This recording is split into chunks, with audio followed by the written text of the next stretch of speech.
आदि मानव की उत्पत्ति और विकास एक जटिल और वैज्ञानिक प्रक्रिया है जिसे समझने के लिए जैविक, भूवैज्ञानिक और पुरातात्विक तथ्यों का सहारा लिया जाता है। आदि मानव के विकास का इतिहास लाखों वर्षों में फैला हुआ है। मानव का विकास चार्ल्स डार्विन के प्राकृतिक चयन के सिद्धांत पर आधारित है। इस सिद्धांत के अनुसार प्राचीन वानर जो कि लगभग 5 से 7 मिलियन साल पहले अफ्रीका में रहते थे, धीरे धीरे विकास के विभिन्न चरणों से गुजरते हुए आधुनिक मानव के रूप में विकसित हुए। मानव विकास की पहली कड़ी वानर से होमिनिड्स की तरफ बढ़ी। होमिनिड्स उन प्राणियों का समूह है जो मनुष्य और उसके पूर्वजों से संबंधित है।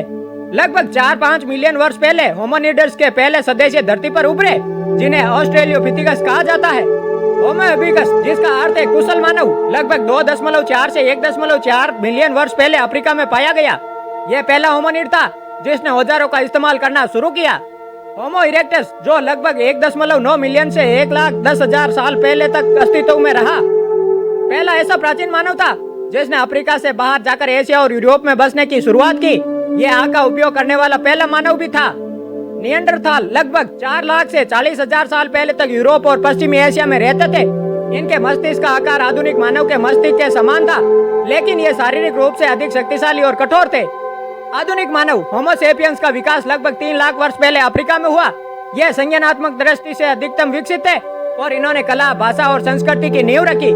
होमो सेपियंस ने धीरे धीरे अफ्रीका से निकलकर दुनिया के विभिन्न हिस्सों में प्रवास किया। लगभग 60,000 साल पहले मानव ने एशिया, यूरोप, ऑस्ट्रेलिया के बाद में अमेरिका में भी फैलाव किया। आदि मानव की उत्पत्ति और विकास के ये विभिन्न चरण हमें यह समझने में मदद करते हैं कि आज का मानव कैसे अस्तित्व में आया और उसने अपने सामाजिक, सांस्कृतिक और शारीरिक विकास को कैसे आकार दिया।